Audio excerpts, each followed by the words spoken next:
صوفی لوگوں کا جو لباس ہے نا وہ لباس بھی عجیب الگ قسم کا ہے. عجیب تو نہیں کہوں گا, الگ قسم. صوفی لوگ تنگ لباس نہیں پہنتے. ہم لوگ تو تھوڑا فیشن پرست ہو گئے. وہ لوگ تنگ لباس نہیں, ان کا لباس بڑے کشادہ ہے.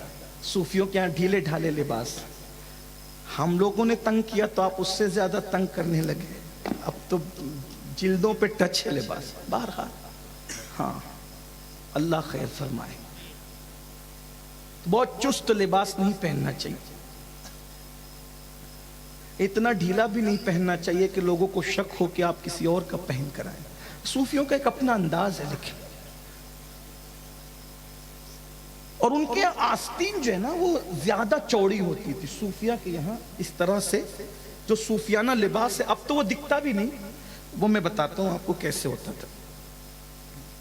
وہ یہاں سے ایسے آتا تھا اور پھر نیچے آ کر کے وہ بہت گھیر میں تبدیل ہو جاتا تھا. آپ اس میں غور کریں گے نا تو جب وہ نیچے گھیر آتا ہے نا تو ستر عورت پر بہت زیادہ پہرا ہو جاتا ہے. یہ اس کی حکمت ہے صوفیہ کا جو قدیم لباس. اور یہ تو کہنے کی بات ہے لباس. صوفیہ تو چادر اوڑھتے. صوفی صاحب کی زندگی میں لکھا ہے کئی دنوں تک تو ان کو اوپر کی چادر بھی نصیب نہ تھی. ایک تہبند پہ انہوں نے زندگی کا وقت بہت گزارا. ایک صوفی حمید الدین کے علاوہ سرکار غریب نواز کے خلفاء میں بھی کسی کو صوفی نہیں کہا گیا. صرف صوفی کا لقب اگر بارگاہ غریب نواز سے کسی کو عطا کیا گیا ہے تو وہ ایک ہی ہستی ہے. حالانکہ غریب نواز کے خلفاء میں قطب الاقطاب سرکار غریب نواز کے جانشین سیدنا بابا قطب الدین بختیار کاکی جیسی ہستی بھی موجود ہے. سرکار غریب نواز کے خلفاء میں حضرت فخر پاک سیدنا شہزادہ چشت و سنجر فخر الدین چشت ہستی بھی موجود ہے. اتنی بڑی بڑی ہستیاں ہیں اور بھی ایک طویل فہرست ہے سرکار غریب نواز کے خلفاء کی, مگر کسی کو صوفی نہیں کہا گیا. یہیں سے میں ایک بات آپ کے سامنے صوفی بزرگ کے بارگاہ سے تصوف کے حوالے سے جو غلط فہمی ہے اس کا ازالہ پیش کرنا چاہتا ہوں. اس لیے کہ 1857 کے بعد انگریزوں کی میز سے جتنے نوزائیدہ فرقے پیدا ہوئے ہیں سب نے اگر ٹارگٹ کیا ہے تو تصوف کو ٹارگٹ کیا ہے. اس کی وجہ یہ ہے کہ تصوف جو ہے اسلام کا مغز ہے, اسلام کا گودا ہے. اگر اسلام سے تصوف کو نکال دیا جائے تو پھر اسلام میں بچتا کیا ہے. اسی لیے اسلام دشمن طاقتوں نے ہمیشہ ٹارگٹ جو ہے وہ تصوف کو کیا ہے. کسی نے کہا تصوف جو ہے وہ رہبانیت کی دوسری شکل ہے, کسی نے کہا تصوف جو ہے عیسائیت کی دوسری شکل ہے. غرض کے تصوف کو الگ الگ انداز سے جو ہے وہ تان کا شکار کیا گیا. لیکن اللہ اکبر, آج مغربی دنیا تصوف کی کروڑہ کروڑ مخالفت کے باوجود تصوف کی طرف مائل ہے. آج ہماری نئی نسل بھی تصوف کی طرف مائل ہے اور تصوف کے نام پر دنیا لٹ رہی ہے, دنیا کو لوٹا جا رہا ہے. اصل تصوف کیا ہے اگر آپ کو سمجھنا ہے تو صوفی بزرگ کے آستانے سے سمجھیں کہ تصوف کسے کہتے ہیں. کسی نے کہا ہاتھوں میں عصا لینے کا نام تصوف ہے, کسی نے کہا چاہے وہ تہبند پہننے کا نام تصوف ہے, کسی نے کہا دو پلی ٹوپی پہننے کا نام تصوف ہے, کسی نے کہا چار تر کی ٹوپی پہننے کا نام تصوف ہے, کسی نے کہا کھانے کو ترک کرنے کا نام تصوف ہے, کسی نے کہا غاروں میں بیٹھنے کا نام تصوف ہے. لیکن آئیے اللہ اکبر, تصوف کی تقریباً تعریفات یہ تو وہ ہے جو لوگوں نے اپنے اپنے انداز سے بکواسات بکے ہیں, لیکن جنہوں نے واقعی تصوف کی تعریف بیان کی ہے اس میں تقریباً کم و بیش 10,000 اقوال ملتے ہیں. کسی نے کہا تصوف یہ ہے, تصوف یہ ہے, تصوف یہ ہے. لیکن اللہ اکبر, جب ہم صوفی بزرگ کی زندگی کو پڑھتے ہیں تو ہمیں حقیقی تصوف کا مشاہدہ کرایا جاتا ہے اور بتایا جاتا ہے نہ تصوف جو ہے لباس سے تعلق رکھتا ہے, نہ تصوف جو ہے وہ غذا سے تعلق رکھتا ہے, نہ تصوف جو ہے کسی سلسلے سے تعلق رکھتا ہے, نہ تصوف جو ہے کسی نسب سے تعلق رکھتا ہے. تصوف کیا ہے؟ یار کے سوا سب کو ترک کر دینے کا نام تصوف ہے. یار کے سوا سب کو ترک کر دینے کا نام تصوف ہے۔ اللہ اکبر۔ حضرت سلطان الطارقین صوفی حمید الدین ناگوری رحمت اللہ تعالی علیہ وہ عظیم ہستی ہے۔ جب سرکار صوفی حمید الدین ناگوری کہتے ہیں میں تو دنیا کا تذکرہ بھی نہیں کرتا اور آخرت کو بھی میں بہت یاد نہیں کرتا، یہاں پہنچ کر ممکن ہے کچھ اہل ظواہر سکتے میں پڑ جائیں، آخرت کو یاد نہیں کرتے، تو میں صوفی صاحب کی بات پر حضرت سیدنا صابر کلیر کی یہ بات پیش کروں۔ کہتے ہیں احمد بہشت و دوزخ بر عاشقاں حرام است، احمد بہشت و دوزخ بر عاشقاں حرام است، ایجا رضائے جانا رضوا شدست مارا، ایجا رضائے جانا رضوا شدست مارا۔ صابر پاک کہتے ہیں عاشقوں پر جنت بھی حرام ہے، جہنم بھی حرام ہے، عاشقوں کے لیے تو یار کی رضا سب کچھ ہے۔ حضرت صوفی بزرگ رحمت اللہ تعالی علیہ اگر آپ ان کی زندگی کا جائزہ لیں، نمبر ایک وہ کیا ہستی ہوگی۔ میں ناگور والوں کو صوفی صاحب بتانے کے لیے آیا ہوں، یہ انتہائی درجے کی نادانی ہوگی، کیونکہ یہاں تو بچہ بچہ صوفی صاحب کو جانتا ہوگا، لیکن بہرحال آپ نے بلایا ہے تو کوئی سبق تو سنانا ہوگا۔ جن کو یاد ہے ان کو تازہ ہو جائے، جن کو نہیں یاد ہے ان کو پتہ چلے کہ آپ کس کے پڑوس میں بستے ہو۔ یار کو کے سوا سب ترک کرنے کا نام تصوف ہے۔ آج تصوف کے نام پہ بہت دکانیں کھلی ہوئی ہیں، اور جتنی دکانیں تصوف کے نام پر ہے کسی دکان میں تصوف نہیں ہے الا ماشاء اللہ۔ اس لیے کہ حب دنیا جب تک دل میں ہے، یار دل میں بستا کب ہے؟ اور ساری برائیوں کی جڑ حب دنیا ہے۔ اگر آج مذہبی طبقہ غیبت کا شکار ہے، حب دنیا، دنیا دار طبقہ تو زنا کے اڈوں کو آباد کر رہا ہے، اور متاع دین و دانش لٹ گئی اللہ والوں کی، یہ کس کافر ادا کا غمزہ خوریز ہے ساقی۔ اگر اہل دین کا دعویٰ کرنے والے لوگ غیبت میں مبتلا ہے تو یہ حب دنیا کی وجہ سے، حسد ہے تو حب دنیا کی وجہ سے۔ اگر استنجا خانوں میں لفافے کھول کے دیکھے جا رہے ہیں تو حب دنیا کی وجہ سے۔ اگر اللہ اکبر لوگوں کو اپنی طرف مائل کیا جا رہا ہے، حب دنیا کی وجہ سے۔ جہاں پر زیادہ شہرت، زیادہ عزت، زیادہ استقبال، پھول پھینکے جا رہے ہیں، اگر ان شہروں کی طرف توجہ ہے تو حب دنیا کی وجہ سے۔ اللہ اکبر اگر پبلک کو دیکھ کر کے دل خوش ہو رہے ہیں، حب دنیا کی وجہ سے۔ اچھی طرح یاد رکھنا، جب تک دل کے اندر دنیا بسے گی، یار کا تصور چھوڑ دیجئے، اور آج اپنے دلوں کو چیک کیجئے۔ میں کسی پہ کرٹیسائز نہیں کر رہا ہوں، واللہ صوفی صاحب کے آستانے پہ یہ کہہ رہا ہوں، میں تو صرف آموختہ سنانے آیا ہوں، اور خانقاہوں میں تقریر کا مزاج لے کر میں کبھی نہیں گیا۔ میرا رب جانتا ہے میں اپنے دل کی بات کروں، اللہ میرے دل کا تزکیہ کرے، لیکن ایک بات، اپنے دلوں کو جھانک کر دیکھے، جو دنیا کی محبت کا سور بٹھا رکھا ہے، جو دنیا کی محبتوں کا خنزیر بٹھا رکھا ہے، اللہ اکبر، کیا ایسے لوگوں کی بھی نماز ہوتی ہے جو بغل میں مسجد میں سور لے کر جاتے ہیں؟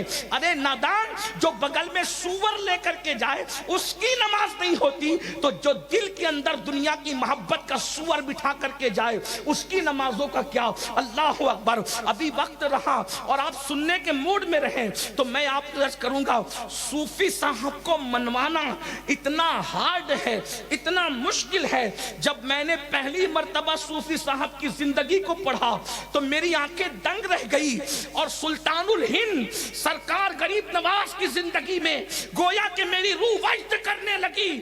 یہ بڑے بڑے اولیاء جن کی ولایت پر عالم اسلام متفق ہے، صوفی صاحب نے کبھی ان کو ولی اور شیخ کہہ کے نہیں پکارا بلکہ مولانا کہہ کے پکارتے تھے. کہتے تھے میں اس کو کیا ولی مانوں جس کے اندر میں دنیا کی محبت دیکھتا ہوں، دنیا کی محبت جس کے پاس ہو، میں اس کو ولی نہیں بلکہ مولانا کہتا ہوں. میں بس ان کی بات نقل کر رہا ہوں، مولانا حضرت اپنے اوپر مت لیجیے گا، واللہ میں صرف نقل کر رہا ہوں. اللہ اکبر. اور ہر مولانا دنیا کی محبت میں نہیں رہتا، لیکن یہ صوفی صاحب کا اپنا مزاج ہے کہ انہوں نے اب شیخ نہیں کہا. میں نام نہیں لوں گا اس لیے کہ میں سلسلوں کے درمیان آگ لگانے نہیں بلکہ دلوں کے اندر عشق مصطفیٰ کی آگ لگانے آیا ہوں. اللہ اکبر. ذرا توجہ تو فرمائیں.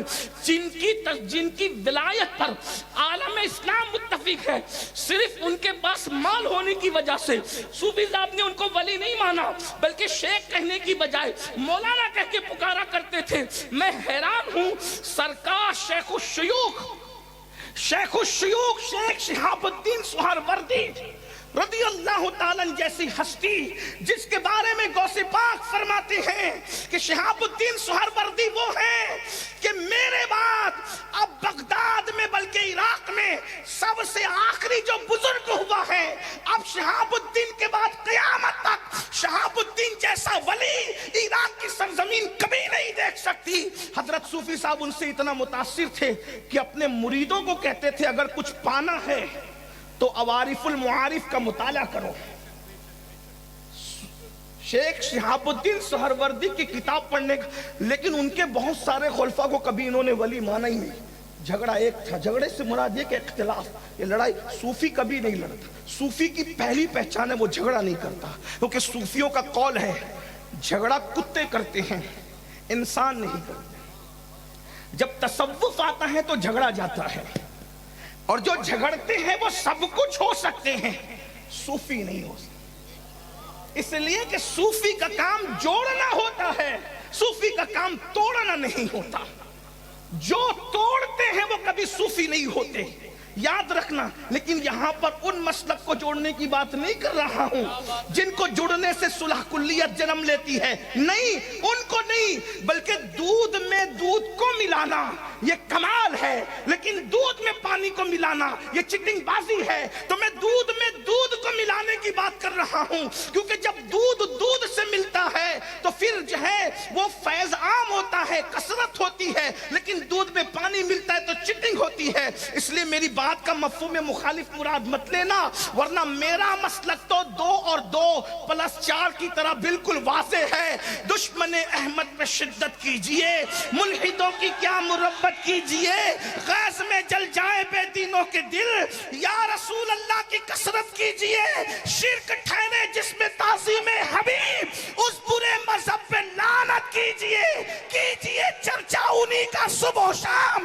جانے کافر پر قیامت کیجئے، انہیں جانا انہیں مانا نہ رکھا غیر سے کام. للہ الحمد میں دنیا سے مسلمان. نعرہ تکبیر، نعرہ رسالت، مگر جو نعرہ حیدری.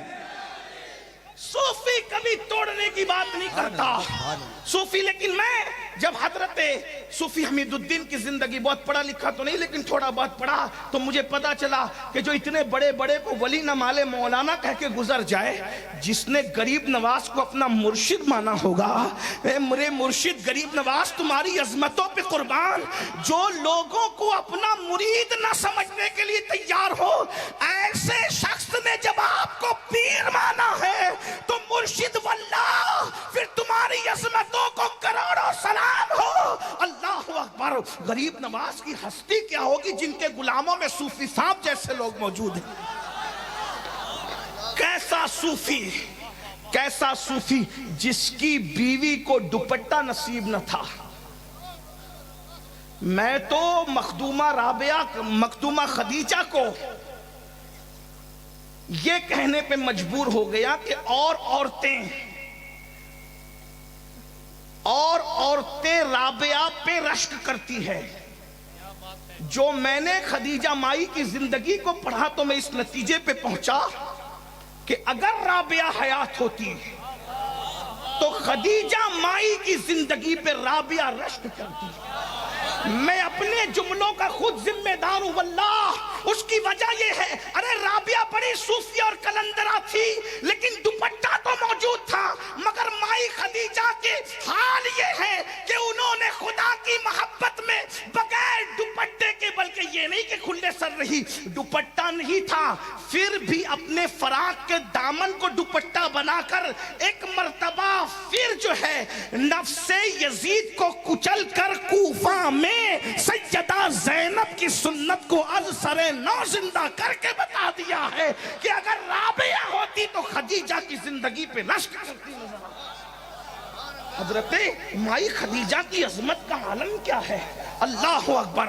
اور پھر شوہر کو یہ مشورہ دینا، بادشاہ وقت ایک شہر اور 5 صدر یعنی 500، اس زمانے میں 500 دے رہا ہے تو کہتی ہے کیوں لیتے ہو؟ کیونکہ میں نے سوت کاٹ رکھا ہے، اگر اس کو بیچ دوں گی تو میرا دوپٹہ بھی بن جائے گا اور آپ کی تہبند بھی آ جائے گی۔ ذرا غور تو فرمائے، جن کے تزکیے کا یہ عالم ہے۔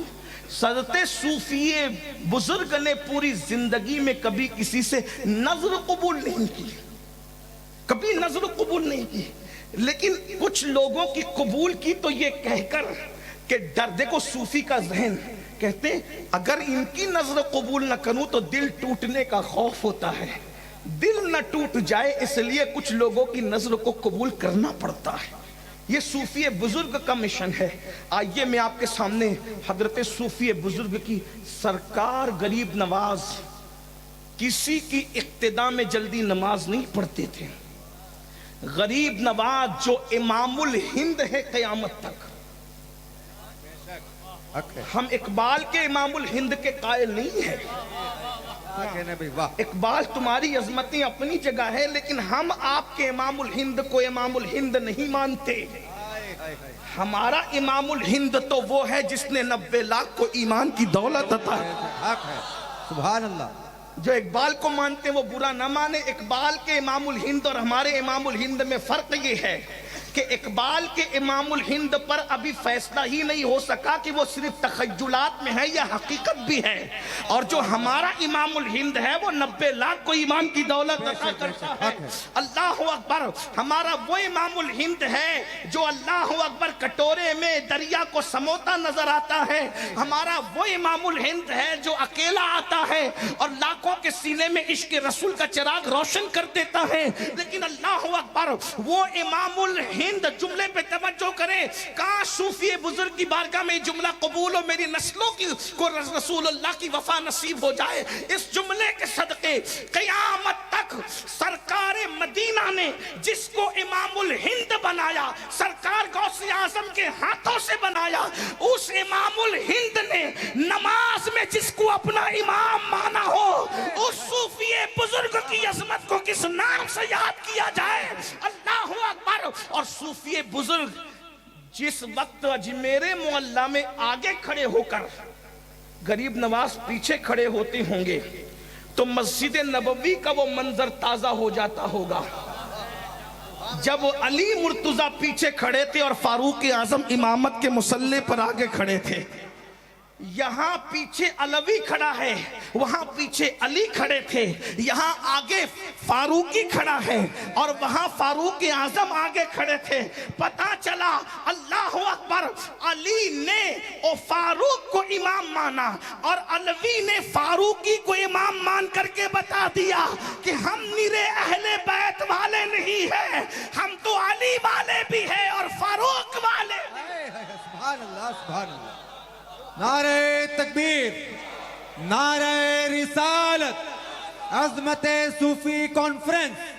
مسجد نبوی کی محبتوں کو اثر نو ہندوستان میں جس نے بتایا وہ سرکار غریب نواز اس شان سے کہ علی کا بیٹا فاروق اعظم کے بیٹے کے پیچھے یہاں کھڑا ہے اور وہاں مولا علی خود سیدنا فاروق اعظم کے پیچھے کھڑے ہو کر بتاتے ہیں اللہ اکبر، جن کے رتبے ہیں سوا ان کو سوا مشکل ہے۔ تو غریب نواز نے جس کو نماز میں اپنا امام بتایا، بلکہ یہ بھی بتا دوں زہد صوفی کو دیکھ کر مجھے زہد فاروق اعظم یاد آتا ہے۔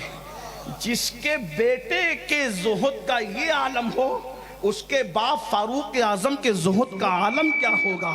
اللہ اکبر. اب ذرا زہد فاروق اعظم کی ایک جھلک دکھلا کر کے اپنی گفتگو کو اینڈ کی طرف جلدی سے سمیٹنے کی کوشش کروں. اللہ اکبر. سیدنا فاروق اعظم کا دور ہے, دور فاروقی ہے. اللہ اللہ. صحابہ کرام کہتے ہیں عمر نہ تم اچھا کھانے دیتے ہو, نہ خود اچھا کھاتے ہو, نہ اچھا پہننے دیتے ہو, نہ خود اچھا پہنتے ہو, ذرا ہم پہ رحم تو کرو. فاروق اعظم نے کہا نہیں, اچھے کھانے میں اور اچھے پہننے میں الجھ جاؤ گے تو یار کو بھول جاؤ گے. صحابہ کرام میں سے نوجوان صحابہ امہات المومنین کے پاس گئے اور امہات المومنین کے پاس جا کر کہتے ہیں امی جان, بالخصوص دونوں امہات المومنین حضرت سیدہ طیبہ طاہرہ عائشہ صدیقہ رضی اللہ تعالیٰ عنہ, سیدہ طیبہ طاہرہ حضرت سیدہ حفصہ رضی اللہ تعالیٰ عنہ, ان دونوں کے پاس گئے اور دونوں کو بٹھا کے کہا امی جان عمر آپ کی بات رد نہیں کریں گے, ایک کام کریں نا امی جان, آپ حضرت عمر کو سمجھائیں تاکہ وہ خود بھی اچھا کھائیں, ہمیں بھی اچھا کھلائیں. فاروق اعظم کم و بیش 3 بر اعظموں کی توجہ کرنا, ابھی مولانا نے جو بات کہی اللہ اکبر, فاروق اعظم 3 بر اعظموں کے بلا شرکت غیر خلیفہ تھے, لیکن جس کا حال یہ تھا روٹی پر زیتون کا تیل لگا کر کے کھاتے تھے. وہ روٹی تازی نہیں ہوتی تھی, کئی دن کی باسی ہوتی. یہاں تو ہم کھانے کے لیے جی رہے ہیں اور کیا کھا رہے ہیں یہ بھول ہی چکے. صرف اچھا کھانا آنے دو, سود کے پیسے کا ہو تو بھی چلے گا, جوئے کے پیسے کا ہو تو بھی چلے گا, سٹے کے پیسے کا تو بھی چلے گا.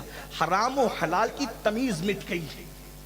ہر سال حج کرنے والوں, ہر سال رمضان شریف میں عمرہ کے لیے جا کر کے پھدکنے والوں, داڑیوں کو خوبصورتی کے ساتھ تراشنے والوں, سفید لباس پہ گھمنڈ کرنے والوں, خوبصورت ٹوپیاں پہن کر مذہبی لبادے کے اندر اچھل کود کرنے والوں, اگر پیٹ میں حلال نہیں ہے تو تمہاری عبادت معتبر کہاں ہے؟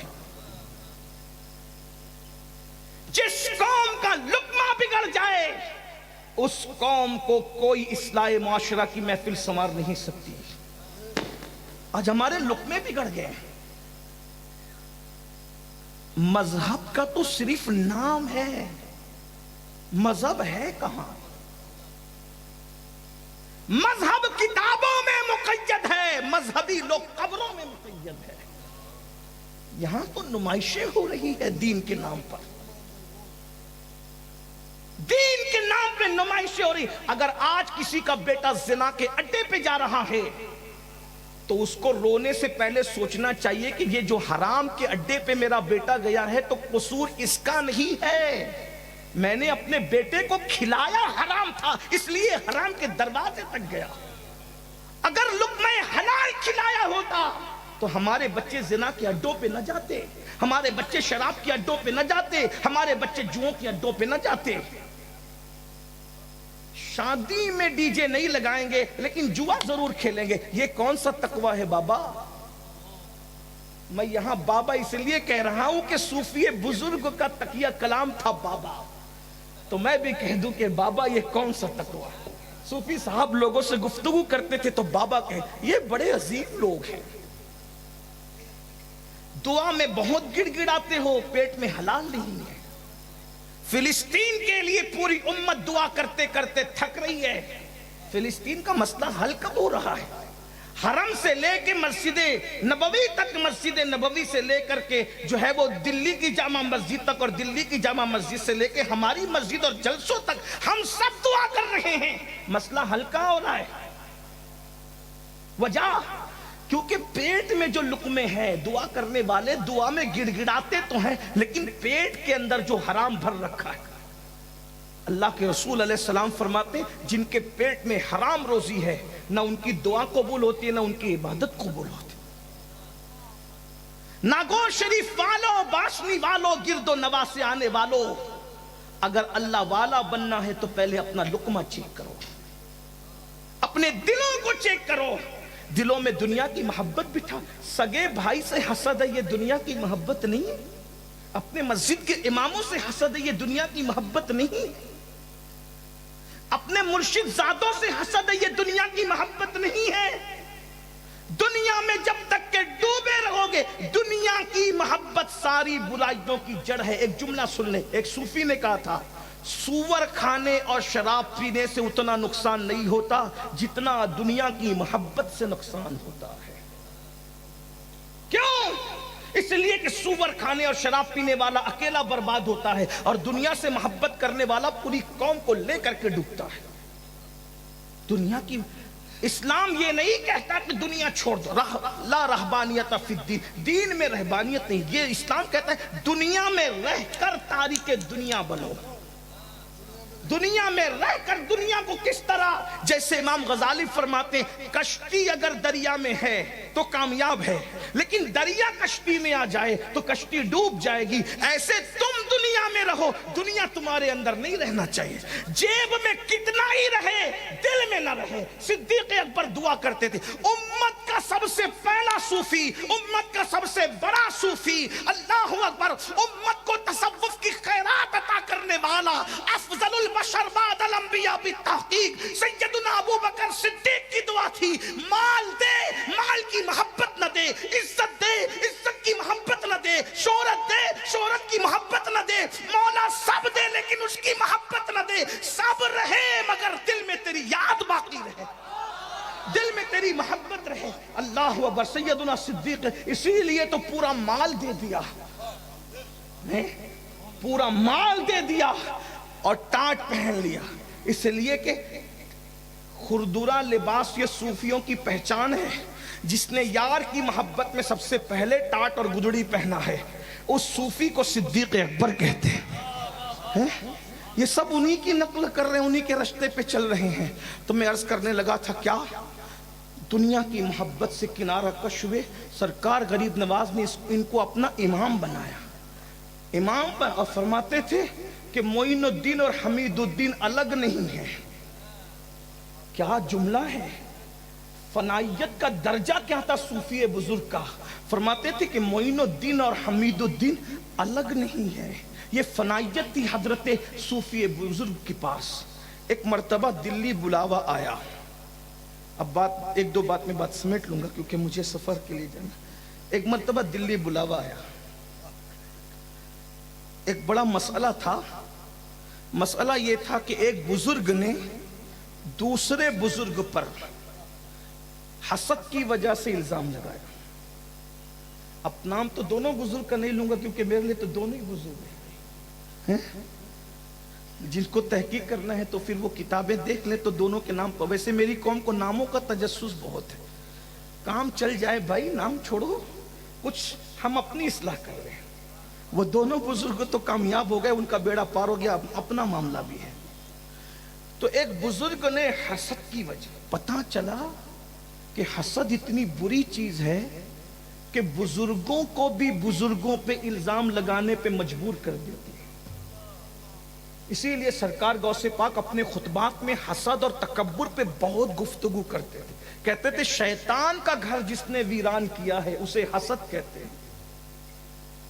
اور حسد کر کے شیطان کتنا سازشی بنا کہ دونوں میاں بیوی کو جنت سے نکلوایا. لیکن پھر غوث پاک یہ بھی کہتے ہیں حسد کرنے والے کا نقصان ہے، جس سے حسد کیا جا رہا ہے اس کا نقصان نہیں ہے. اس لیے کہ حسد سے سازش کر کے دو نکالا تھا، دو کو نکالا تھا، یہ حسد تھا. مگر جب جائیں گے تو دو نہیں جائیں گے، کروڑوں کو ساتھ لے کے جائیں گے. یہ حسد جس سے کیا جا رہا ہے اس کا کیا نقصان ہوا؟ نکلے دو تھے، کروڑوں واپس لے کر کے جائیں گے، لیکن یہ جناب اندر نہیں جائیں گے. اس سے پتا چلا ہاں یہ نہیں جائیں گے. اس لیے کہ حسد کرنے والا کبھی محسود سے آگے نہیں بڑھ سکتا. اس لیے حسد والے نہ بنو. آج کسی کو خوبصورت دیکھ رہے ہو حسد کر رہے ہو، کسی کی عزت دیکھ رہے ہو حسد کر رہے ہو، کسی کا علم دیکھ رہے ہو حسد کر رہے ہو، کسی کا تقویٰ دیکھ رہے ہو. سرکار غوث پاک فرماتے ہیں حسد نیکی کو ایسے کھا جاتا ہے جیسے سوکھی لکڑی کو آگ کھا جاتی ہے. بلکہ حسد کرنے والے مرتے وقت تو ان کی زبان پہ کلمہ بھی باقی نہیں رہتا. اللہ سے نکالو حسد کو. کپڑے بہت صاف پہن رہے ہو، ذرا دل بھی صاف کر. اور تصوف دلوں کی صفائی، تھوڑا یہاں آ کے بیٹھا کرو نا، یہاں کے بیٹھا. حضرت عبداللہ ابن مسعود کہتے تھے کہ جب زمین کے اوپر کوئی نہ ملا کرے تو زمین کے اندر والوں کے پاس جا کے بیٹھ جایا کرو. اس لیے کہ ہمارے یہاں اندر اور اوپر کی کوئی قید ہی نہیں ہے، جو فیض اوپر ملتا تھا وہی فیض اندر بھی ملتا ہے، بلکہ اندر جا کر کے تو اور پرواز تیز ہو جاتی ہے، اور پرواز تیز۔ یہ یہاں آ کر کے بچے مانگتے ہو، مانگو، اچھی بات ہے، دولت مانگتے ہو، مال کبھی ان سے یہ بھی کہا کرو کہ جو آپ کا دل صاف ہو گیا تھا تھوڑا ذرا نظر ڈال کے ادھر بھی صفائی کر دے، تھوڑا دل صاف کرو نا۔ اور جب تک دل صاف نہیں ہے آپ تہجد پڑھنے کوئی فائدہ ہے۔ میں آپ کو نمازوں سے دور کر دیں گے، لیکن یاد رکھیں دلوں کی صفائی شرط ہے۔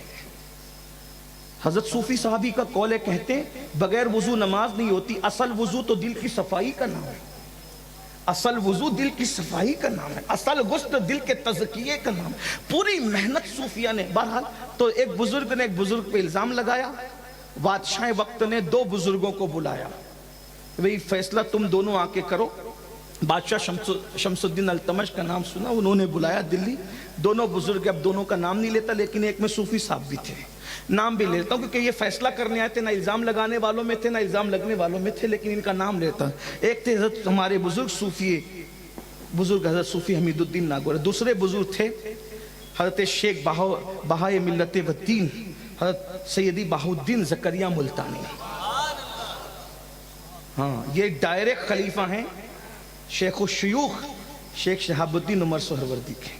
اب گئے تو فیصلہ تو ہو گیا، فیصلہ جس بزرگ پہ الزام لگا تھا ان پہ ہو گیا کہ وہ بے گناہ ہے، جنہوں نے لگایا تھا وہ مایوس ہو کے رہ گئے۔ اب گئے تھے تو وہاں بڑے مذاکرے ہوئے، اللہ والے ملتے تھے نا تو اس کی نہیں کرتے تھے، وہ علمی مذاکرے کرتے تھے۔ تو حضرت صوفی حمید الدین ناگوری رحمت اللہ علیہ نے فرمایا کسی بزرگ سے، اب میں یہاں نام نہیں لوں گا کیونکہ اب بات تھوڑی نازک آ رہی ہے، کسی بزرگ سے فرمایا کہ یہ کیسے ہو سکتا ہے کہ دولت بھی ہو اور دل میں خدا بھی ہو، دولت بھی ہو اور دل میں خدا؟ اس لیے کہ دولت ہوگی تو یار نہیں ہوگا، دل میں یار کا جلوہ نہیں ہوگا، اور جہاں یار ہوگا وہاں دولت کا پیار نہیں ہوگا۔ تو چونکہ جواب دینے والے مجیب بھی بڑے علم والے تھے، اپنے زمانے کے شیخ الاسلام تھے، اور شیخ الاسلام ان کو کینیڈا اور برطانیہ نے نہیں بنایا تھا، شیخ الاسلام ان کو بنایا تھا ان کے پیر و مرشد نے۔ غور فرمائیں، غور تو کریں کہ اس دور کا شیخ الاسلام آج سے تقریباً 600-700 سال پرانا دور کا، اس دور کا مسلمان بھی کتنا اچھا تھا، تو اس دور کا شیخ الاسلام کتنا بڑا رہا ہوگا۔ تو شیخ الاسلام نے جواب دیا کہ یہ مال اور دولت آپ نہیں رکھتے، ہم رکھتے ہیں، تو اس کی وجہ یہ ہے کہ آپ کی جو بزرگی ہے وہ بڑی سیدھی سادی ہے۔ جواب بڑا خوش، میں شیخ الاسلام پہ قربان، جواب میں بہت حسن ہے، بڑی منطق ہے، بڑی فلسفیانہ گفتگو ہے، بڑی علمی ندرت ہے۔ شیخ الاسلام جواب دیتے ہیں صوفی تمہاری جو بزرگی ہے وہ بہت سادہ ہے، اور جہاں سادگی ہوتی ہے وہاں نظر لگنے کا اندیشہ کم ہوتا ہے۔ دیکھیں تو صحیح نا، دیکھیں صحیح، سمجھنے کی کوشش کریں۔ میں بہت فلسفیانہ گفتگو جو انہوں نے کی تھی بہت سادہ سے لفظوں میں سمجھانا، اللہ کرے سمجھ میں آئے کہ بزرگی آپ کی بہت سادہ ہے، اس لیے جو جہاں سادگی وہاں نظر لگنے کا اندیشہ نہیں ہوتا، تو آپ کی بزرگی صوفی بہت سادہ ہے تو آپ کو نظر لگنے کا خوف نہیں ہے۔ ہم دولت، مویشی، سونا چاندی، مال دولت اس لیے رکھتے ہیں کہ ہماری بزرگی میں حسن کا میک اپ ہے، ہماری بزرگی میں حسن کا میک اپ ہے، تو جہاں حسن کا میک اپ ہو وہاں نظر لگنے کا اندیشہ ہوتا ہے۔ تو ہم یہ مال کو اپنے پاس اس لیے رکھتے ہیں جیسے خوبصورت لوگ گورے گورے مکھڑے پر کالا سا تل لگا لیتے ہیں، تو یہ دنیا کو ہم نے کالے تل کے طور پر اپنی بزرگی پہ لگا رکھا ہے تاکہ ہماری بزرگی کو کسی کی نظر نہ لگے۔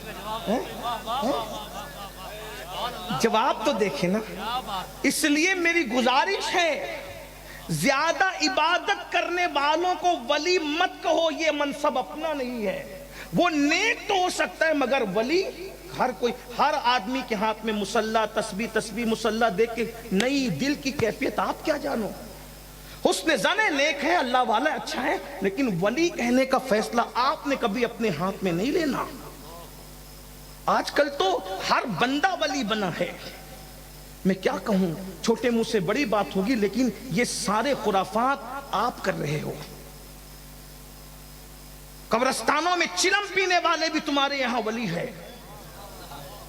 ہنسنے کی بات نہیں، یہ تو رونے کا مقام ہے. جو عورتوں سے پیر دبواتے ہیں وہ بھی تمہارے یہاں ولی ہے. انگلیوں میں انگوٹھیاں ہیں 10 انگلیوں میں، وہ بھی تمہارے یہاں ولی ہے. جو انکار کرنے پر آئے ہیں وہ تو غوث پاک اور غریب نواز کو بھی ولی نہیں مانتے، اور جو ماننے پر آئے ہیں وہ شریعت کا مذاق اڑانے والوں کو بھی ولی مان رہے. ایسے لوگوں کو ولی بنا کر کے تم اپنے بزرگوں کو مشکوک کر رہے ہو. اس لیے یہ جرم اپنے سر مت لیجئے. نیک مان لو، اللہ والا مان، لیکن ولی پھر ولی ہوتا ہے. اگر میں ولایت کا مقام آپ کے سامنے صوفی بزرگ کے نام سے بیان کر دوں، اٹھ کے بھاگ جاؤ، مجھے پاگل سمجھو. لیکن میں یہ بات نہیں کہہ سکوں گا، کیونکہ صوفی بزرگ نے کہی وہاں معیار بہت بڑا ہے، بہت بلند معیار. صوفی بزرگ کو جو سمجھ جائے اس کو دین سمجھنا آسان ہو جائے. آپ کیا سمجھ رہے ہیں؟ پورے تمام خلفاء اور مریدین میں اگر غریب نواز نے ایک کو صوفی کہا، ایک کو، تو یہ کیا کوالٹی ہوگی؟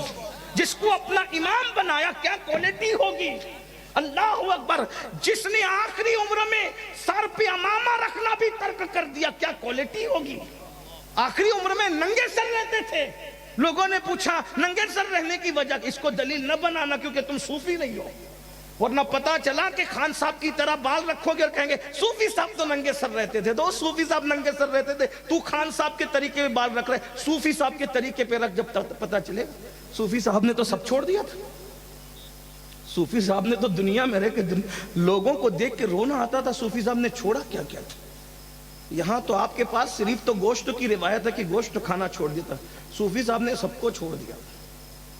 یار کے سوا کچھ باقی نہیں تھا. خون جل کر کے خاک ہو گیا تھا. یہ بات بچوں کو کیا بیان کروں میں؟ جس کے جسم میں خون نہیں خاک تھی، عشق میں جو خاک ہو گیا تھا. میں نے جب صوفی صاحب کی زندگی پڑھی تو مجھے امام کا یہ شعر نظر آیا، عشق ہو کر خاک ہو کر عشق میں. عشق میں کوئی خاک کیسے ہوتا ہے؟ خاک ہو کر عشق میں آرام سے سونا ملا، جان کی اکسیر ہے الفت رسول اللہ کی. کوئی خاک کیسے ہوتا ہے عشق میں؟ یہ آستانے پر آنے کے بعد پتا چلا. ورنہ یہ شعر میرے دماغ میں الجھا رہتا تھا، کیونکہ امام اہل سنت کے اشعار پر میں کوشش کرتا ہوں تھوڑی بہت محنت کروں. حالانکہ میں کوئی پڑھا لکھا آدمی نہیں، لیکن کوشش کرنے میں کیا جاتا ہے. بہرحال چلیں. تو جب یہ بات ہوئی تو انہوں نے کہا میری جو بزرگی، اچھا انہوں نے بزرگی کا انکار نہیں کیا. شیخ الاسلام کہ میری جو بزرگی ہے اس کو نظر لگنے کا ڈر ہے.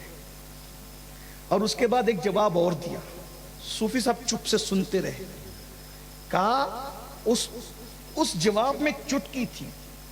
چٹکی کچھ لوگوں کی عادت ہوتی چٹکی. انہوں نے چٹکی سمجھتے ہیں نا؟ نہیں سمجھتے؟ سمجھتے ہیں کہ نہیں؟ ہاں ہے. ہاں یعنی کہ آدمی کے ساتھ ایسی بات کرنا کہ بات بھی ہو جائے. یعنی یوں سمجھ لیں، میرے جملے میں سمجھ لیں، ایک دیوانے کے جملے میں، ملنگ کے جملے، زبا بھی ہو جائے اور آستین پر خون کا دھبا بھی نہ لگے. بات کے بات ہو جائے، لات کے لات ہو جائے، اور پھر ہماری بزرگی بھی سلامت، رند کے رند رہے ہاتھ سے جنت. آقا علیہ السلام نے یہ بھی منع فرمایا. میں حضور کی کیا بات کروں. حضور علیہ السلام کی سیرت پڑھنے کے بعد پتا چلا کہ حضور نے پوری زندگی کبھی اپنی آنکھ سے بھی اشارہ نہیں کیا کسی کے خلاف.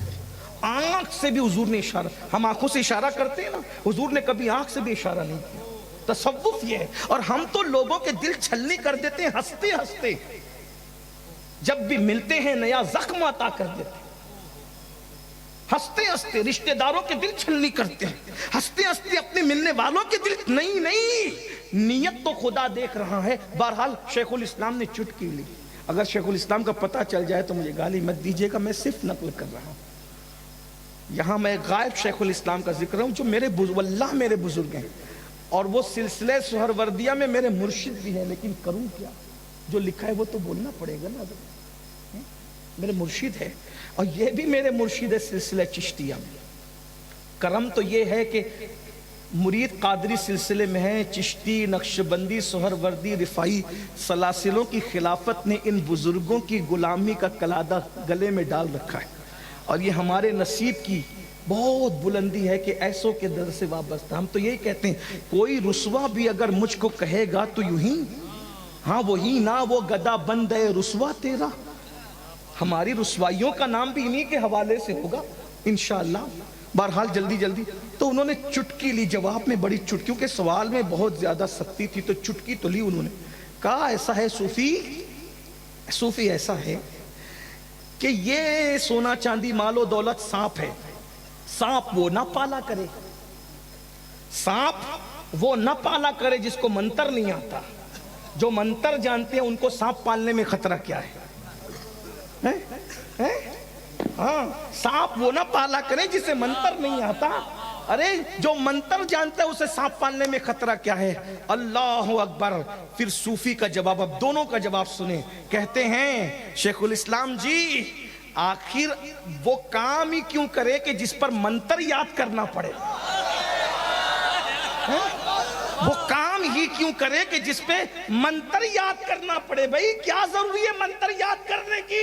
قرآن پڑھنے والوں کو منتر پڑھنے کی ضرورت کیا ہے؟ ایسا کام ہی مت کرو کہ منتر یاد کرنے کی ضرورت پڑے. اور دوسرے سوال کا جواب کتنا خوبصورت دیا ہے، اسی پر میں اپنے جملے مکمل کر رہا ہوں. اللہ اکبر. صوفی بزرگ کہتے ہیں تم مجھ سے کہتے ہو کہ میری بزرگی میں سادگی ہے، اس لیے مجھے خوف نہیں ہے نظر لگنے کا. تمہاری بزرگی میں حسن اور خوبصورتی کا میک اپ ہے، اس لیے تم نے کالے دل کے طور پر یہ دنیا کی محبت کو اپنی بزرگی پہ لگا رکھا ہے.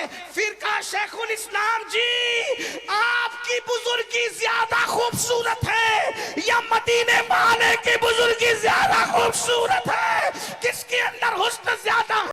تو مخلوق کے اندر ہر بزرگ کو بزرگی دامن مصطفیٰ سے وابستگی کے بعد ملی ہے، حتیٰ کہ بزرگی کو بھی جہاں سے بزرگی ملی ہے وہ آمینہ کے لال کی چوکھٹ ہے. آپ کہتے ہو ہماری بزرگی کو خوف ہے نظر لگنے کا خوبصورت، تو تمہاری بزرگی خوبصورت ہے یا ان کی بزرگی تم سے زیادہ خوبصورت ہے؟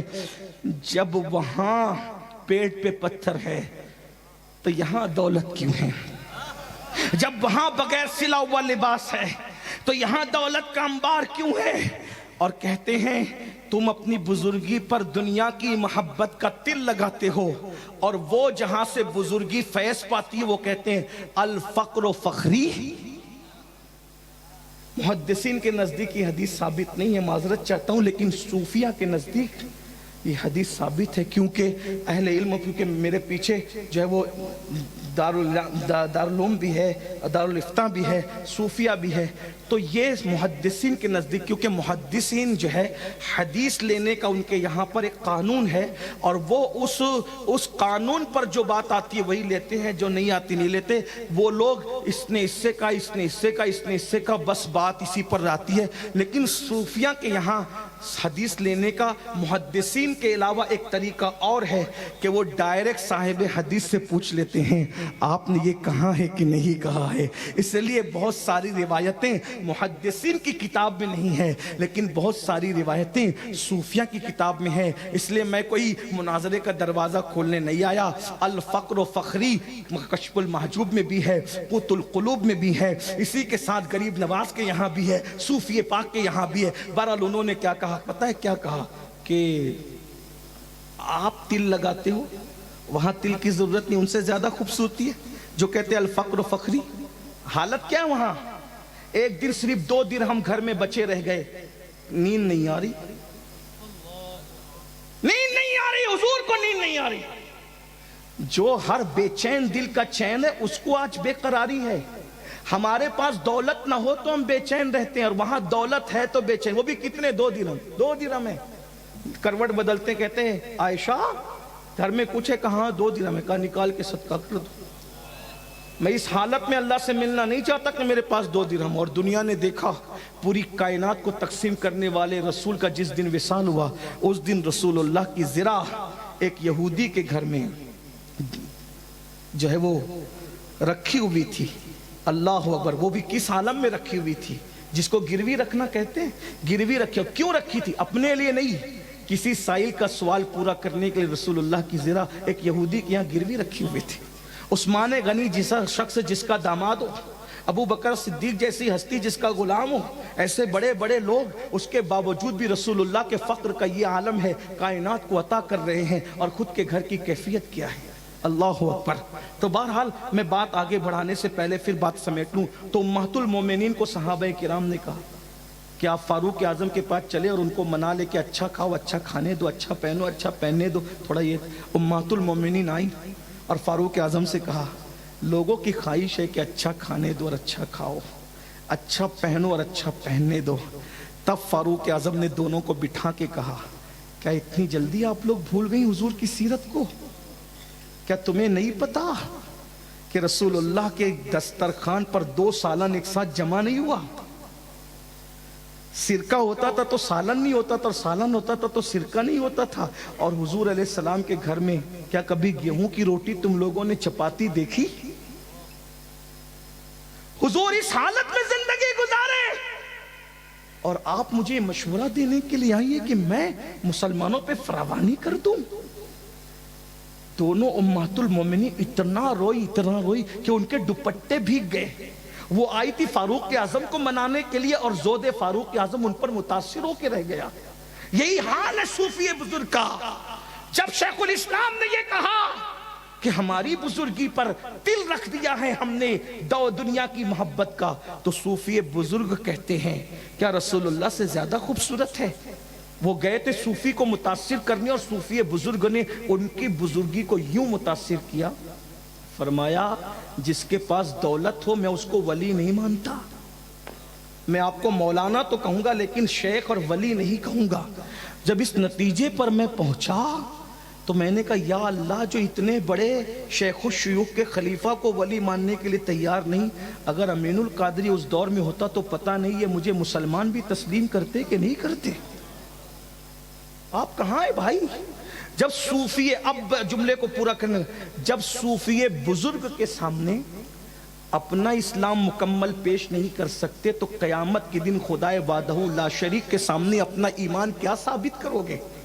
جنت کے ٹھیکیداروں اپنی راتوں کا جائزہ تو لو، جنت کے ٹھیکیداروں اپنے دلوں کا جائزہ تو لو، جنت کے ٹھیکیداروں اپنے دلوں کو جانچو تو صحیح۔ اتنے بڑے ٹھیکیدار بن گئے کہ ہم نہیں جنت میں جائیں گے تو کون جائے گا؟ کیونکہ ہم مرید غوث اعظم کے، ہم مرید غریب نواز کے، ہم مرید فلاں سلسلے کے۔ میں کہتا ہوں سب سراخوں پر، ارے سب سلسلے میں مرید ہونے والوں، قادری بنے، برکاتی بنے، چشتی بنے، نقشبندی بنے، سہروردی بنے، رضوی بنے، اشرفی بنے، مداری بنے، وارسی بنے، سب بنے، کیا مسلمان بھی بنے؟ کیا اسلام بھی ہماری زندگی میں ہے؟ اپنی راتوں کو تو چیک کرو۔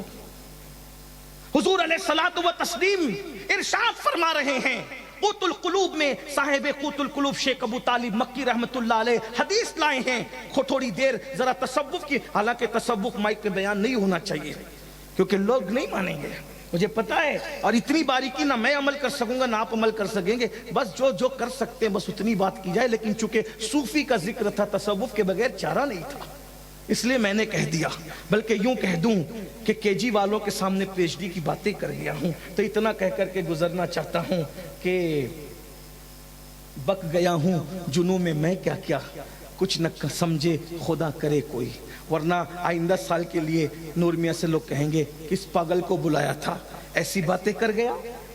یہ تو ہمارے کام کی نہ تھی، لیکن بات سن لیں، رات کے 10 11 12 بجے تک ہوٹلوں پہ بیٹھ کر جگنے والوں اور فجر کی نماز میں سوتے پڑے رہنے والوں، پھر کہتے ہو ہم عاشق رسول ہیں۔ کیوں عاشق رسول ہے بابا آپ؟ اس لیے کہ ہم تو جلوس نکالتے ہیں، ہم تو نعتوں کی محفل سجاتے ہیں، صوفی بزرگ کا 5 دن عرس کرتے ہیں، ہم یہ کرتے ہیں وہ کرتے ہیں، لنگر کرتے ہیں، نیاز کرتے ہیں، وہ کرتے ہیں وہ کرتے ہیں وہ کرتے ہیں، سب کرتے ہیں، مجھے کوئی اختلاف نہیں۔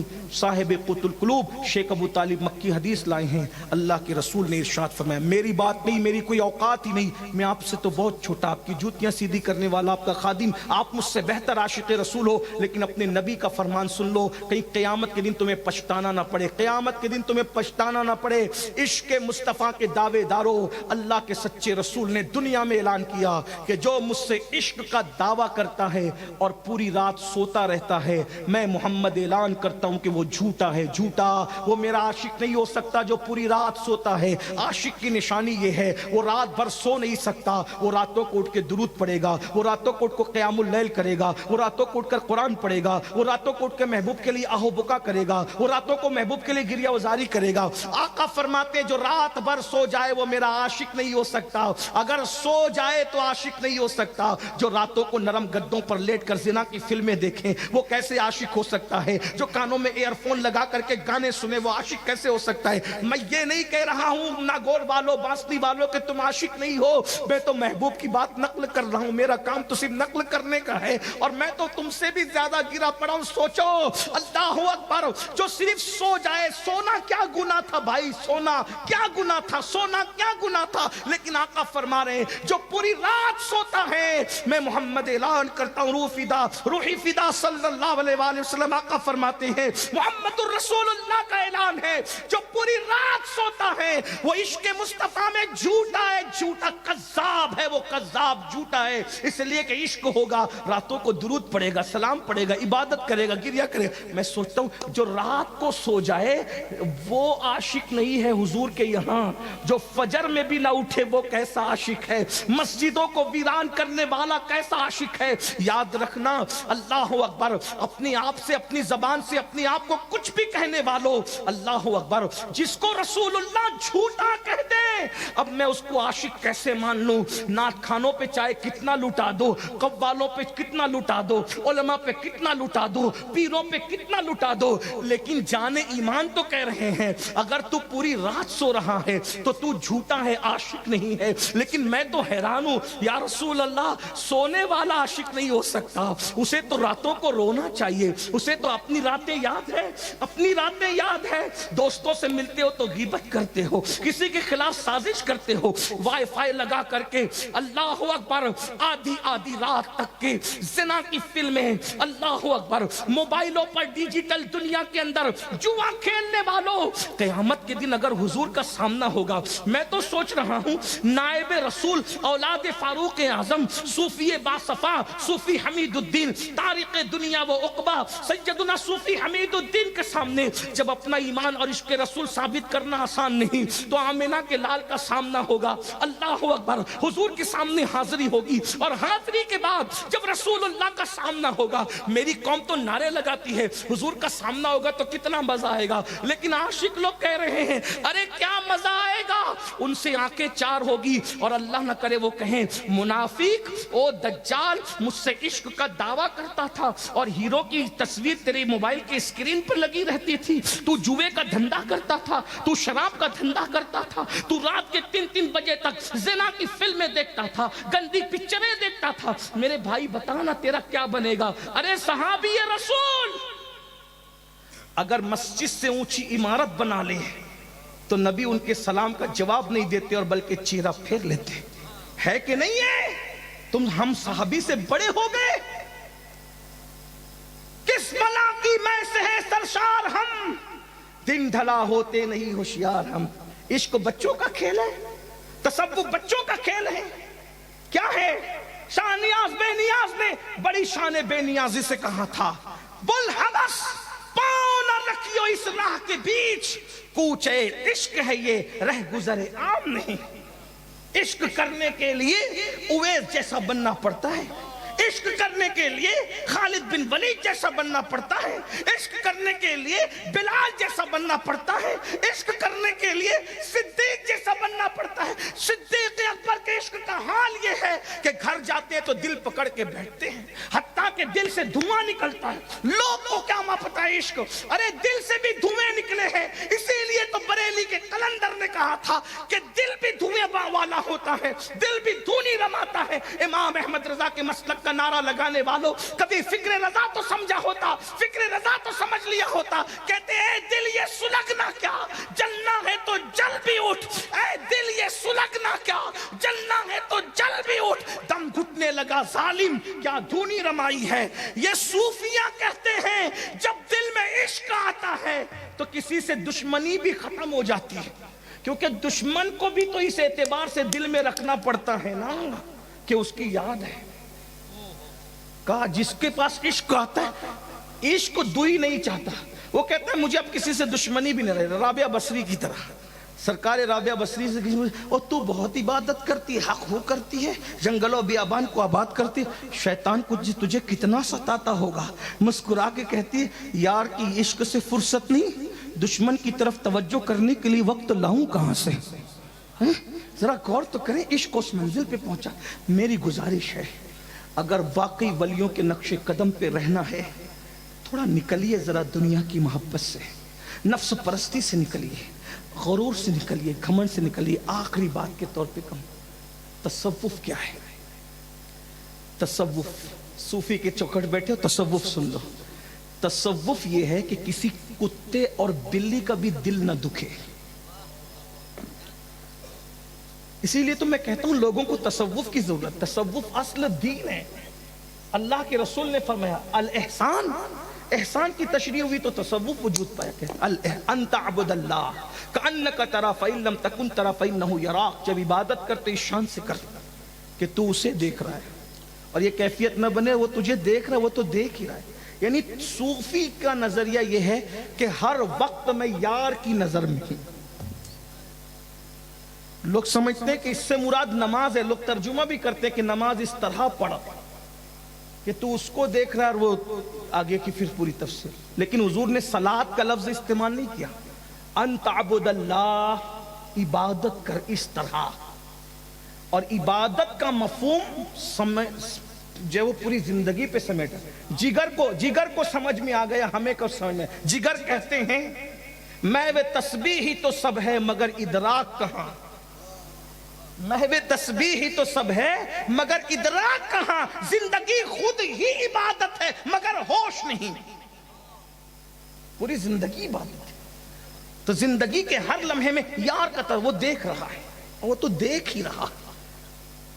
بس آخری بات کے طور پر صوفی کیسا ہوتا ہے؟ صوفی، اچھا صوفی ہونے کے لیے صوفی کہلانا ضروری نہیں، صوفی بن جانا ضروری۔ صوفی بہت بڑے صوفی گزرے ہیں میرے مرشد غوث پاک کے دور میں۔ سید احمد کبیر رفاعی بڑے صوفی تھے۔ بس صوفی کی زندگی، کاش کہ تصوف عام ہو جائے، دنیا میں امن ہو جائے۔ اسی لیے تو ایک بندے کے چہرے پہ تماچا بھی نہیں پڑا تھا اور 90 لاکھ کو ایمان کی دولت نصیب ہو گئی تھی۔ کوئی مالا بھی نہیں ٹوٹی اور ایمان کی دولت 90 لاکھ کو نصیب۔ کیا کوئی گملہ نہیں ٹوٹا 90 لاکھ کی دولت نصیب، 90 لاکھ کو دولت نصیب ہو۔ یہ صوفیہ کا انداز تھا، بے ضرر لوگ تھے یہ شان کے لوگ۔ سید احمد کبیر رفاعی۔ بس آخری بات، اگر تصوف سمجھنا ہے، اور اس پر پھر آپ بہت پڑھ لیجئے گا، اللہ آپ کو توفیق دے، مجھے بھی توفیق دے۔ سیدی احمد کبیر رفاعی سو رہے ہیں۔ صوفی لوگوں کا جو لباس ہے نا، وہ لباس بھی عجیب الگ قسم کا ہے۔ عجیب تو نہیں کہوں گا، الگ قسم۔ صوفی لوگ تنگ لباس نہیں پہنتے، ہم لوگ تو تھوڑا فیشن پرست ہو گئے، وہ لوگ تنگ لباس نہیں، ان کا لباس بڑے کشادہ ہے۔ صوفیوں کے یہاں ڈھیلے ڈھالے لباس۔ ہم لوگوں نے تنگ کیا تو آپ اس سے زیادہ تنگ کرنے لگے، اب تو جلدوں پہ ٹچ ہے لباس۔ بہرحال ہاں، اللہ خیر فرمائے۔ بہت چست لباس نہیں پہننا چاہیے، اتنا ڈھیلا بھی نہیں پہننا چاہیے کہ لوگوں کو شک ہو کہ آپ کسی اور کا پہن کر آئیں۔ صوفیوں کا ایک اپنا انداز ہے، لیکن اور ان کے آستین جو ہے نا وہ زیادہ چوڑی ہوتی تھی۔ صوفیہ کے یہاں اس طرح سے جو صوفیانہ لباس ہے، اب تو وہ دکھتا بھی نہیں، وہ میں بتاتا ہوں آپ کو کیسے ہوتا تھا۔ وہ یہاں سے ایسے آتا تھا اور پھر نیچے آ کر کے وہ بہت گھیر میں تبدیل ہو جاتا تھا۔ آپ اس میں غور کریں گے نا تو جب وہ نیچے گھیر آتا ہے نا تو ستر عورت پر بہت زیادہ پہرا ہو جاتا ہے. یہ اس کی حکمت ہے صوفیہ کا جو قدیم لباس. اور یہ تو کہنے کی بات ہے لباس صوفیہ تو چادر اوڑھتے. صوفی صاحب کی زندگی میں لکھا ہے کئی دنوں تک تو ان کو اوپر کی چادر بھی نصیب نہ تھی. ایک تہبند پہ انہوں نے زندگی کا وقت بہت گزارا, بہت ٹائم گزارا. 1 بیگھہ زمین تھی اس پہ کھیتی کرتے تھے. اچھا ایک بات اور آپ کو, بات بڑھتی جا رہی لیکن کہ میری فلائٹ نہ چھوٹے. صوفی وہ ہوتا ہے جو اپنے ہاتھ کی کمائی کھاتا ہے, اس لیے کہ ہاتھ کی کمائی سے بہتر لقمہ کوئی نہیں. اسی لیے سرکار غوث پاک کو دیکھے کئی ملکوں میں مال تجارت جاتا تھا غوث پاک کا.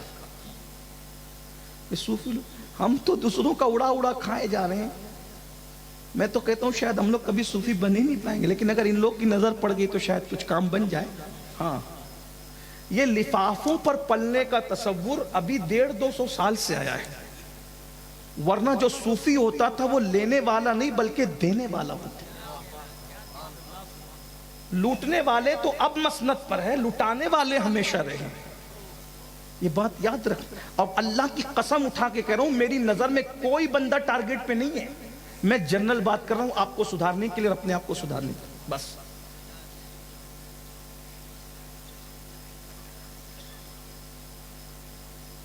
حضور سیدی احمد کبیر رفاعی رضی اللہ تعالیٰ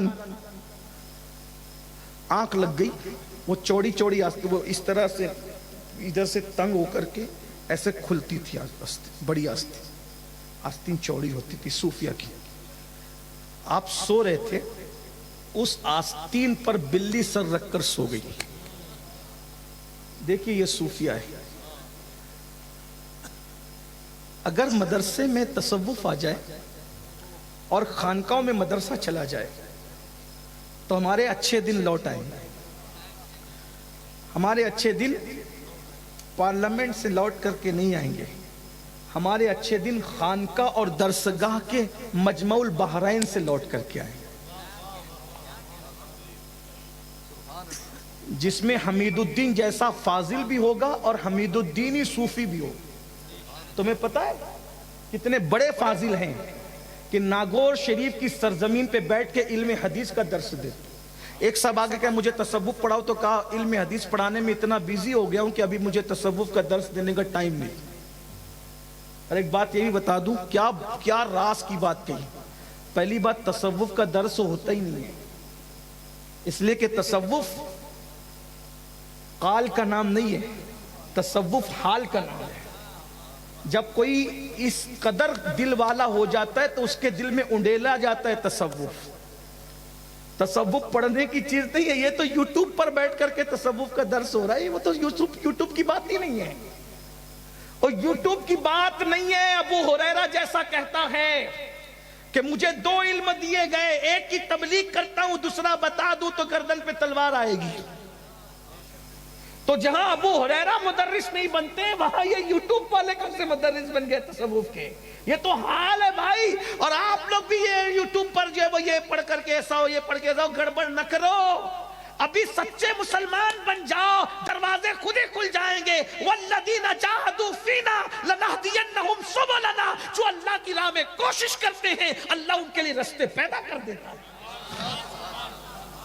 تصوف کے چکر میں یعنی یہ کہ کوئی سکھا دے گا نہیں. صوفی صاحب نے کہا مجھے ٹائم ہی نہیں ہے, اس لیے کہ وہ جانتے تھے کہ تصوف جو اتنا بندہ ہو کہ اس کو یہ ابھی پتا نہیں کہ تصوف سیکھا بھی جاتا ہے کہ نہیں سیکھا جاتا ہے. ارے تصوف مجھے تو علم حدیث کا درس, یہ اتنے بڑے فاضل ہیں, کتنے بڑے فاضل ہیں, علم حدیث کا درس دے رہے ہیں. اور یہاں بیچارے صوفی اتنے پڑھے لکھے ہیں کہ وہ یزید اور یجید میں بھی فرق نہیں کر پا رہے ہیں. شیطان اور شیطان میں بھی ابھی فرق نہیں ہو رہا ہے, اور وہ صوفی ہیں, اس لیے کہ وہ صوفی ہیں. وہ صوفی ہے بھائی.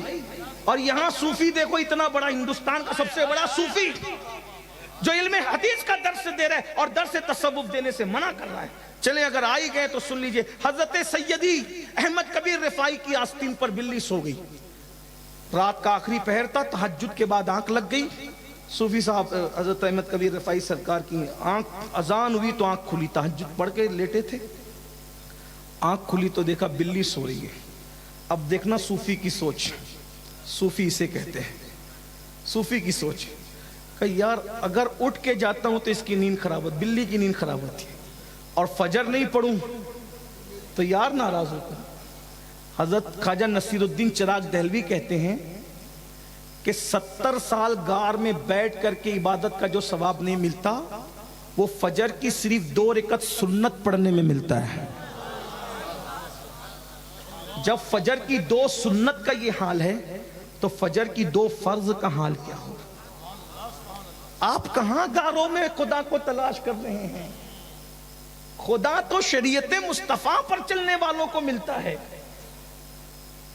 جہاں شریعت نہیں ہے وہاں تصوف اور طریقت کا آپ خواب دیکھتے رہیے۔ جیسے بانجھ سے بچہ نہیں، بیل سے دودھ نہیں، گنجے کی مانگ، گنجے کے بالوں میں، گنجے کے سر میں مانگ نہیں، اسی طریقے سے جہاں شریعت نہیں وہاں طریقت نہیں، وہاں تصوف نہیں، شریعت کا ہونا ضروری ہے۔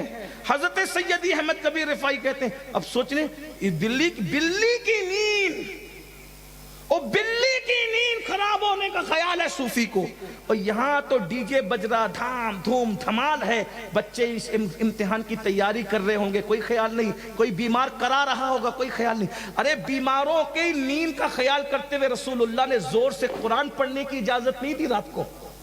میں زور سے تلاوت نہ کرو، بیمار اور سونے والوں کا خیال کرو۔ جس مذہب میں بیمار اور سونے والوں کے خیال سے اللہ کا کلام زور سے پڑھنے کی اجازت نہیں، وہ مذہب کے ماننے والے پوری رات دھمال کر رہے ہیں۔ یہ کہاں ہے مذہب سے اپنا مذہب سیکھا ہی کہاں؟ لوگ گالیاں نہ دیں گے تو کیا ہوگا؟ بہرحال سیدی احمد کبیر رفاعی نے سوچا نماز پڑھوں کہ بلی کی نیند کا خیال کروں، تو دل میں خیال آیا نماز بھی پڑھوں گا، بلی کی نیند کا خیال بھی کروں گا، نقصان اپنا کرنا ہے۔ کسی سے کہا کینچی لاؤ، کینچی منگوائی اور اپنی آستین کو کاٹ دیا، بلی کی نیند کا خیال کیا، گئے نماز پڑھی، نماز پڑھ کے آئے تو بلی جا چکی تھی۔ آپ نے اس کے بعد اس کو لیا اور سی لیا، لوگوں نے کہا عیب پیدا ہو گیا، کہا کپڑے میں عیب ہوا، اس کا کوئی نقصان نہیں، اگر اس کی نیند خراب کر دیتا تو قیامت میں اللہ کو جواب کیا دیتا۔ میرے بھائی یہ تصوف ہے، آئیے نہ ذرا اس تصوف کی طرف، ان کی بارگاہ سے اگر کچھ لینا ہے اللہ تعالیٰ سے دعا ہے اللہ ہمیں اصل تصوف کی طرف رخ کرنے کی توفیق عطا فرمائے۔ گفتگو کے درمیان کوئی غلطی ہو تو اللہ تعالیٰ معاف کر دے۔ استغفر اللہ ربی من کل ذنب و اتوب الیہ وما علینا